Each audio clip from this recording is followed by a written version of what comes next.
Earth is a planet with a lot of beautiful and diverse locations. Many of them are wonderful places to go ahead and visit, and others you'd probably be better off avoiding altogether. But this isn't a channel about making good decisions. So today we're going to take a look at some of the most dangerous and morbidly intriguing places on Earth I could find, and see just how bad of a situation you can get yourself into. As we explore everything from the good, the bad, the ugly, and even the bad and ugly.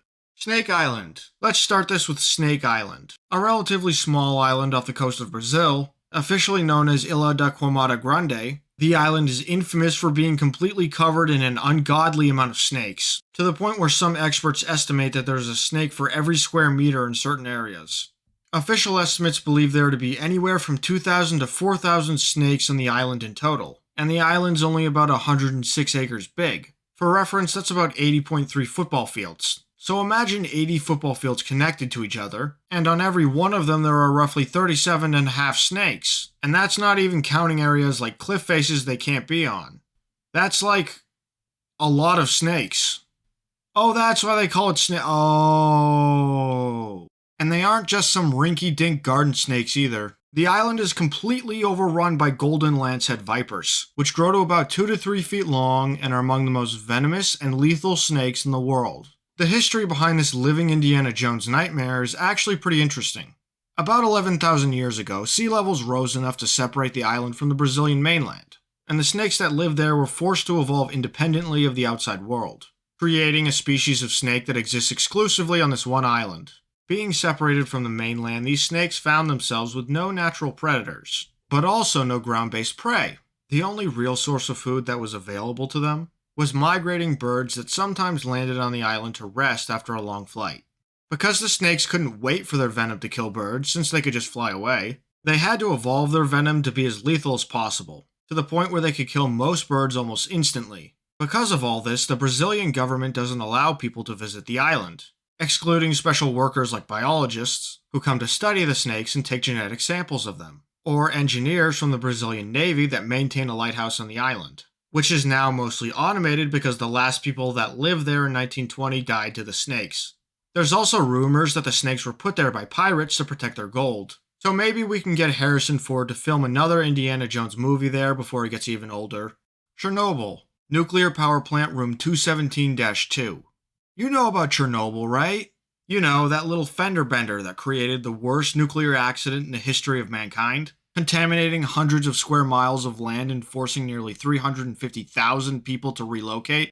That was pretty bad, but while Chernobyl isn't exactly an ideal place to be in for your well-being, the general area isn't actually that deadly. At least not anymore. So I'm focusing specifically on room 217-2 of the abandoned nuclear power plant in Chernobyl. And if you're familiar with Chernobyl, you might guess the reason why is because that's where the Elephant's Foot is located. If you're unfamiliar with the Elephant's Foot, I'll give you a quick rundown. When the Chernobyl nuclear disaster occurred, the 4th reactor core had a meltdown. This led to the nuclear fuel overheating and melting itself in anything in its path into a nuclear lava-like substance as it leaked out of containment. It continued to melt through the concrete floor and some pipes until it ended up roughly 20 feet below ground in room 217-2. It amassed into a big blob that sort of looks like an elephant's foot, hence the name. Upon its first encounter, it was measured to give off anywhere between 8,000 and 10,000 rontgens. For perspective's sake, it's recommended that radiation workers shouldn't receive more than 5.7 rontgens annually. It's so radioactive that it could give someone a 50% chance of a lethal dose within 5 minutes of being near it. There's also an image of this one unknown guy standing next to the mass shortly after its discovery. To this day, the man in the photo hasn't been identified due to the Soviet Union's secrecy, but there's a good chance he didn't live for long after. Some other fun facts about the foot were the methods used to collect samples from it. After the accident, the Soviet Union sent nuclear scientists to study the elephant's foot's composition, but when they attempted to break off pieces of the mass with a remote-controlled drill robot, they found the substance was too tough for the machine to break. So they employed the good old Russian strategy of sending some poor sap in to die doing the dirty work, and retrieve a sample personally, by hacking a chunk of it off with an axe. It was quite a sacrifice to make. Too bad the only radioactive samples he walked away with was the severe radiation poisoning his body absorbed. When that didn't work, they rigged a dolly to shoot an AK-47 at it and blast it apart. And finally, They succeeded in getting a piece and bringing it in for analysis. If these procedures sound stupid and dangerous, it's because they are. But hey, in the end they got what they wanted, and it only cost them a handful of human lives. And that's a win in the Soviets' eyes. Good old Russian shenanigans. It should be noted that while very deadly shortly after the disaster, the elephant's foot has become much less radioactive over time, releasing only about 100 roentgens today.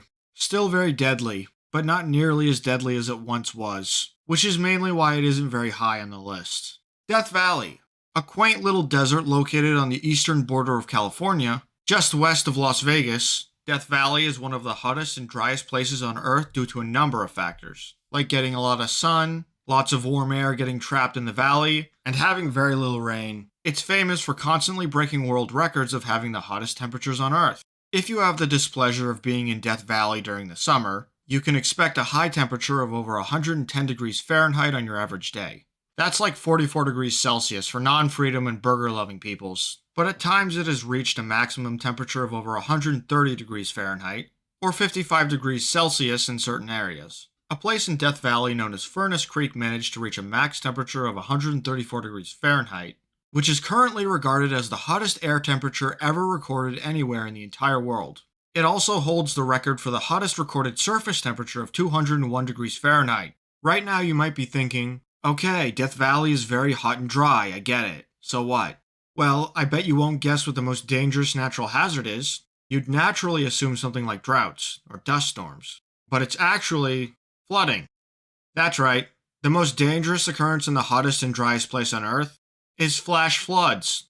God must have had an ironic sense of humor when he made this place. It turns out the ground in this area has extremely low water absorption. So even if this death trap does end up getting a little water, it just bounces off and creates a flood. A mere 2.2 inches of rainfall over the course of a day was enough to cause massive flood damage to local infrastructure, destroying roads by undercutting them and forcing the national park to close. While most places could manage that amount of water, relatively speaking, it's a lot of rain for that area. It usually only gets an average of 2.16 inches on an annual basis.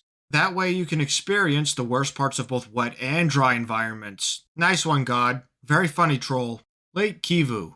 Unlike the other locations on this list, this place is more situationally dangerous. Most of the time you can be in or near Lake Kivu and it wouldn't be any different than a normal lake. But if you're around it at exactly the wrong time, it's almost certain death. Lake Kivu is one of only 3 lakes in the world that's limnically active, and it's the biggest and potentially most dangerous of the 3. Due to the nearby volcanic activity pumping CO2 into the water, being limnically active essentially means a bunch of CO2 got trapped in the lake by being saturated into the lake water. Very similar to the way that you would carbonate a soft drink. And like a soft drink, these lakes have the potential to explode if disturbed enough, just on a much larger scale. Anything from an earthquake to a volcanic eruption can be enough to set it off. Upon eruption, the water is forced out of the lake by the escaping CO2, causing floods that have the potential to do some serious damage. But what really makes limnic eruptions dangerous is that they create gigantic clouds of toxic gas. The gas cloud suffocates everything it washes over which needs to breathe, like people. To understand the scope of the danger a Lake Kivu explosion presents, Lake Nyos, another limnically active lake in similar circumstances, exploded in 1986. The gas cloud settled into a nearby village, killing almost everyone inside. The total amount of casualties from the incident was about 1,700 people, along with roughly 3,000 livestock. Lake Kivu is approximately 1,700 times bigger than Lake Nyos and has over 2 million people living next to it, and there's evidence to suggest that this lake has erupted every 1,000 years or so. Many scientists believe that all it would take to make Lake Kivu explode and cause a cataclysmic death toll is a big enough earthquake or an eruption from the nearby volcano. And while efforts to degas the lake have made it more stable recently, it's believed that a large enough disturbance could still be enough to cause it to erupt. So remember, while it may look like a nice scenic lake view, it also holds a deadly secret that could be unleashed at any moment. Yellowstone National Park. Yellowstone is widely regarded as a beautiful place, one that people from all over the world travel to see, and it's because of this beauty that many people underestimate how dangerous parts of it can actually be. There are many dangers that come from the wildlife and the environment, to be sure, but the real danger is actually lurking beneath your feet. You may know that Yellowstone is famous for its many geysers, especially the famous Old Faithful, but do you know why those geysers formed? Oh, me, I know why. Well, I'll tell you regardless. Yellowstone is sitting on a gigantic cavern left behind by the Yellowstone volcano magma chamber emptying. The geothermal system that creates the many types of hot water features in the area is the result of water from sources like rain and snow gathering in pockets underground, and then rising back up to the surface as superheated water or vapor, mixed with any substances absorbed along the way. This process makes Yellowstone deadly for multiple reasons. You may find yourself suddenly falling into a pocket of boiling water hidden beneath the surface. Aside from teaching people what it feels like to be a lobster just before brunch, many of the geysers and springs in Yellowstone are also highly acidic. Some so much they can have a pH level as low as 2, such as the Norris Geyser Basin. If you fall into a water source like this, not only will you suffer an agonizing death from boiling alive, but there won't be anything left of you after, as soon enough your entire body will be dissolved by the acid. Like in 2016 when one unfortunate soul decided it would be a good idea to stick his finger into the acid pool, only to end up falling in and breaking batting himself. There's also occasional toxic clouds of CO2 and sulfur that smells like rotten eggs and can suffocate you, like with Lake Kivu but much smaller. So while this may be a good place to sightsee, maybe stick to the established walking paths if you don't want to meet a painful, untimely demise in the unmarked areas. Darvaza Gas Crater. The Darvaza Gas Crater is a huge pit over 70 meters wide and 30 meters deep located in the middle of Turkmenistan. The reason it's special is because it's constantly on fire.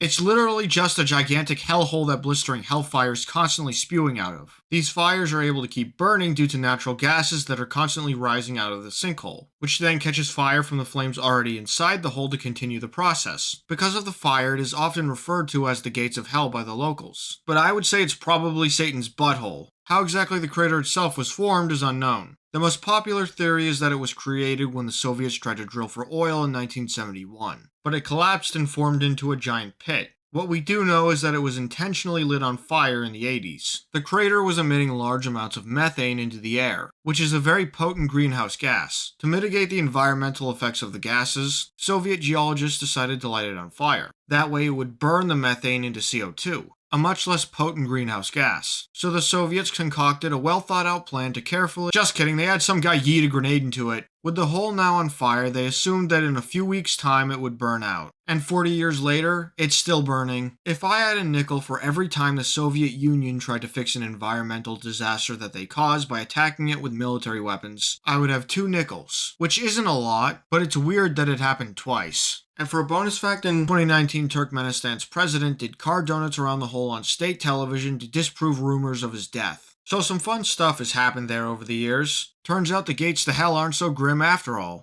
Danakil Desert. Like Death Valley, Danakil Desert is also an extremely hot place. While not having as high maximum heats as Death Valley, it is considered the hottest place in the world all year round on average. The area of Dalol inside Danakil snagged the world record for having the highest average temperature annually, with an average of 34.6 degrees Celsius from 1960 to 1966. But while that is dangerous in its own right, the thing that really makes Danakil dangerous is a condition similar to Yellowstone. It's above a geothermal system that creates acidic pools and toxic fumes. This is because Danakil Desert is located right on top of a triple junction between 3 tectonic plates. The depression the geothermal system is under was created by the continental drift of the African and Asian tectonic plates moving away from each other. This created a gigantic pocket that magma flowed into very close to the surface. Rain and seawater seep into these pockets and are heated by the magma. The heat then forces them above ground through geysers, bringing up any strange and deadly substances they absorbed on the trip with them. Like in Yellowstone, the ponds formed in Danakil Desert create a wide range of prismatic hues. Colors such as green, yellow, and red are created by the deposits of copper, sulfates, and iron oxides deposited by the geysers respectively. But don't get too close when admiring them, because they hold some of the most acidic natural liquids on the planet. While a handful of the water sources in Yellowstone can get to about 2 pH, many ponds in Danakil have a pH value well below 0. It isn't a stretch to say that the ponds could probably melt you if you fell into one, but even if you avoid the acid pools, don't worry, because the toxic gases are back. You'll also have to avoid deadly chlorine and sulfur fogs that spew out of the water. It's safe to say that this area is extremely dangerous and hazardous to life. In fact, it's so hazardous that scientists use any extremophiles found in the pools as a basis for life forms that could survive on other planets or in nuclear waste. Let's just say if Mr. White knew about this place, it would have made disposing of bodies a lot easier, and probably would have allowed the show to skip an episode or 2. North Sentinel Island. North Sentinel Island is infamous for having very unfriendly locals. The island is inhabited by the Sentinelese people, who are probably the most aggressive uncontacted tribe on the planet. The Sentinelese will attack anyone that gets too close to their island, regardless of who they are. They've attacked everything from fishing ships to helicopters that have approached their shores. The island itself is only 60 square kilometers big, so there probably aren't many places to hide if you go there. Your best chance of surviving the island is to get off as quickly as possible. And even if you do want to go there for some reason, it's illegal to do so. In 1956, the Indian government made the island a native reservation, and banned anyone from coming within 3 nautical miles of it, as well as having armed patrols protect the island from outsiders. But that didn't stop people from trying. On several occasions, different groups have tried to make friendly contact with the Sentinelese, usually to little success. During the colonial period, multiple of these attempts were made by the British, but each attempt ended in the Sentinelese running away and hiding, or attacking them with weapons. If you were lucky, the Sentinelese would take gifts you leave behind for them, and reward you with offensive gestures. And that's the general summary of every attempt to contact them from 1867 to 1990. But in 1991, an Indian anthropological team managed to get the Sentinelese to approach them peacefully and without any weapons, and even managed to get close enough to the Sentinelese to physically touch them. But don't go thinking they turned a friendly leaf just yet, because after expeditions from that group stopped in 1994, a pair of fishermen accidentally drifted onto the island while illegally trying to harvest crabs in the area, and the Sentinelese proceeded to kill them with axes while their boat was on shore. Their bodies were later found strung to bamboo stakes facing out towards the water like some sort of scarecrow, but with real people instead of fake ones, and designed to scare away humans instead of crows. Scare humans, if you will.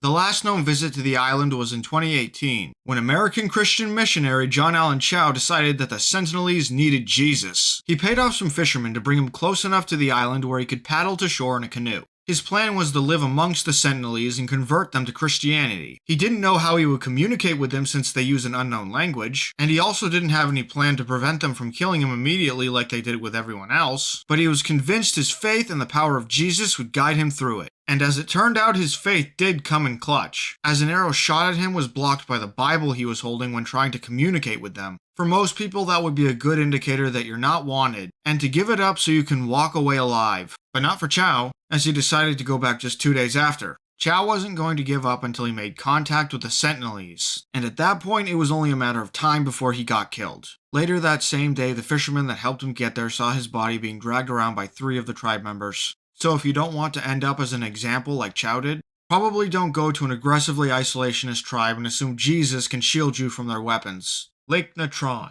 Lake Natron is an alkaline lake located inside Tanzania near the border with Kenya. Being an alkaline lake, Lake Natron has the interesting properties of being bright red and incredibly corrosive. But unlike Danakil Desert, this lake isn't acidic. It's actually the opposite, extremely basic. And not basic in the way a basic bitch likes mainstream music, but basic in the sense it has pH levels that can be anywhere from 9 to well over 12, which can be just as dangerous as acids with very low pH values. The lake is over 402 square miles, so it's no small area either. Probably the most noticeable aspect of the lake is that it looks like some sort of red volcanic rockland with cracks running through it. But what's pictured here is actually a liquid surface. And if all that wasn't enough, the lake also has the ability to petrify any living thing that it touches. This is because the lake's water comes from rivers and hot springs, and due to nearby volcanic activity from the old Doinyo Lengai volcano, the hot spring water that feeds into the lake has a lot of chemicals and minerals in it. Because the lake has no rivers that drain out of it, the water instead evaporates and leaves behind large amounts of salt and other chemicals like Natron, which is what the lake is named after, by the way. Over time, these chemicals will dehydrate and calcify any living things caught in them. It's so effective that the ancient Egyptians used it to mummify bodies. If the Darvaza Gas Crater is Satan's butthole, then Lake Natron is Satan's skin rash, or something along those lines, I don't know. And despite all of this, one animal manages not only to survive in this environment, but to use it as a breeding ground for their babies. So what animal could be strong enough not just to relax in this nightmarish place, but be so unintimidated that they use it as a nursery for their infants? That animal is no other than the mighty, the terrifying, the beast that every man, woman, and child sees manifested in their sleep paralysis demons, the flamingo? Yeah, the flamingo. It turns out that over 75% of all the world's lesser flamingos give birth to their children in the blood-red corrosive waters of Lake Natron. Apparently, flamingos have extremely tough skin and scales, which gives them immunity to the effects of the incredibly alkaline waters. Lesser flamingo, huh? Are you sure about that? If this is what a lesser flamingo shrugs off, I'd hate to see a greater flamingo. It sure is a good thing that doesn't exist.